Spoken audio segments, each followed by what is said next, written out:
Hey, good morning, Coffee and Canine crew. So it is Wednesday, July 8th. We were back at Dunkin' this morning. Again, not a sponsor, but should be. So, day 2 of the preliminary trial of Tyler Robinson. Okay, so let me just go ahead and throw this out there. He is presumed innocent until proven guilty. The only thing that this preliminary hearing is going to do is going to say that the state has enough evidence to reasonably think that Tyler Robinson committed the shooting of Charlie Kirk. So with that said, let's go to day 2. Day 2 started with Detective Hall because we didn't finish with Detective Hall from day 1. So with Detective Hall, they actually brought in the unedited, unblurred, uncircled video of Tyler Robinson on campus. They showed him going into the parking garage in his Dodge Charger. They showed him walking out of the parking garage and going onto campus wearing a red shirt, shorts, and he had a blue backpack. The video, they know that he went to Chick-fil-A and had a meal. Later, after everything, they show that he came back wearing a different shirt, wearing jeans, same shoes, same backpack, but he had a limp. And I'm going to be honest, it wasn't a limp. It looked like there was something in his pant leg that was preventing his knee from bending. Not an actual limp. Now, could that have been the weapon? We find out later in day 2 that they recovered a long barrel rifle out of the woods where Tyler Robinson was seen or believed to have gone.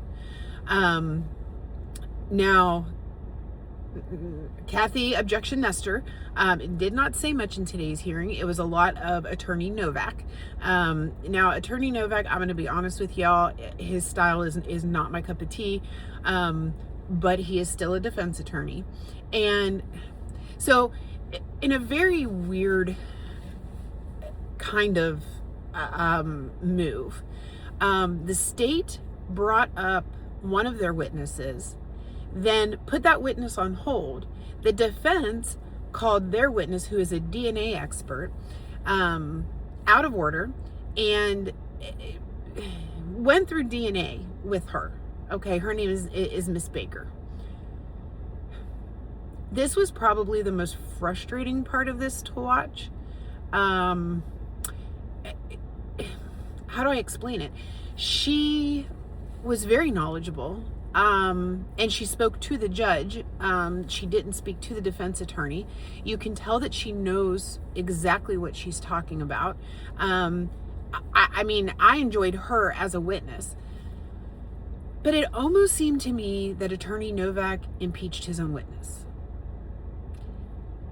And I'm not exactly sure what the play is here. I'm going to be honest, as a layperson, because as you all know, I am not an attorney. I work in healthcare. So I'm probably missing a big picture, right? But I don't understand. I didn't understand his questioning, and I didn't understand why he would impeach his own witness. But in a very interesting move, the judge actually said that he needed to rein this in after the state kind of stood up and objected and was like, Your Honor, we're going past the preliminary part of this. We are actually sinking into, trial material. And the judge agreed. And I have learned that with Attorney Novak, when he says, well, I have one more thing, it actually means 10. So, day 2, let's do the count. We've gotten through 2 full witnesses and 2 half witnesses. Because I believe the state has to call theirs back, and I'm not sure that the defense is done with Miss Baker. So, we're at day 2. This was slated for 5 days. You do the math. The state says they have a total of 6 witnesses. and the defense has a total of 3. So we're still looking at 4 witnesses for the defense, right? 4 witnesses for the defense, 2, if they're done with Miss Baker, 4 witnesses for the state, 2 witnesses for the defense, provided that Miss Baker is done on the stand today. Or yesterday, I'm sorry. Yesterday was very difficult, and yesterday was very long, and I can't, again, there is no jury in these proceedings. This is judge only to determine whether or not there is probable cause to bound over Tyler Robinson for trial. Now, I am again going to restate my original theory that they are not playing, the defense team is not playing for the judge. The defense team is actually trying to get this tried in the court of public opinion prior to the actual trial. Do I think that this will end in a plea deal? No. I think this is going to go to the bitter end.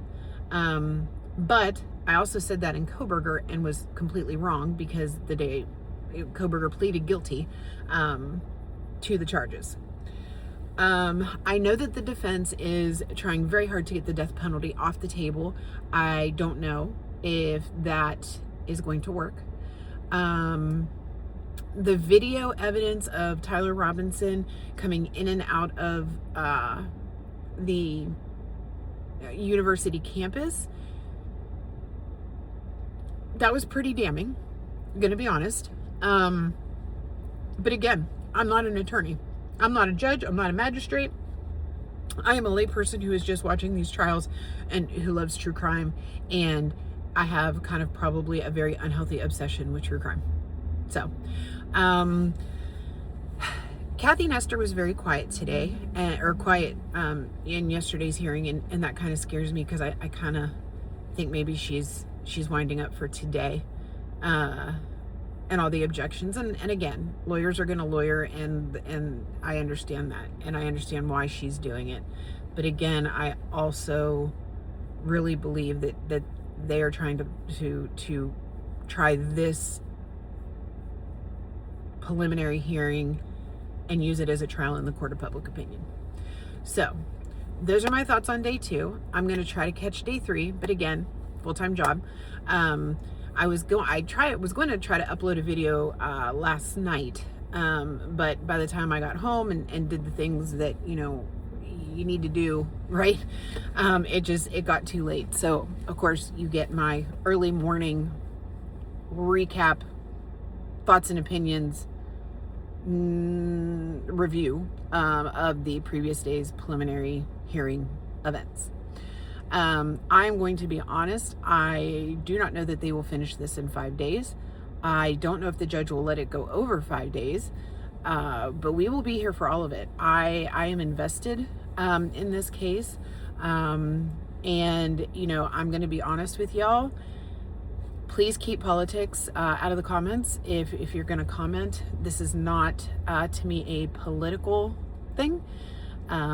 This case interests me in the fact of the freedom of protecting our Bill of Rights and our ability to have free speech and to talk about, wherever our thoughts and opinions. And that's what Charlie Kirk did. And he upset quite a few folks doing that. But I have to hand it to the man. He stood publicly on what he believed in. Now, I do not know if Erica Kirk was in the gallery today. I'm going to assume that she was. I also know that Graham Allen, Don Jr., which is President Trump's son, who else? I know the Secret Service was there on the first day, but I don't know who all was there on the second day. The Kirk family has taken the stance that they will not be commenting out of respect for the justice system. So I don't know who was there today. I am very much interested to see what day 3 brings. Will we move through these witnesses a little bit quicker? I kind of hope so. And I'm kind of hoping that I get a clue as to why Attorney Novak pretty much impeached his own witness, because I'm not understanding that. At least that's what it seemed to me. I could be wrong, but leave your comments. Let's talk about it. Let me know what you think. I love to have a back and forth conversation and maybe help me see things that I didn't see before. But yeah, day 2 is very long, and we still have several witnesses to go. So keep it here. I'll bring it to you as I see it. Till next time.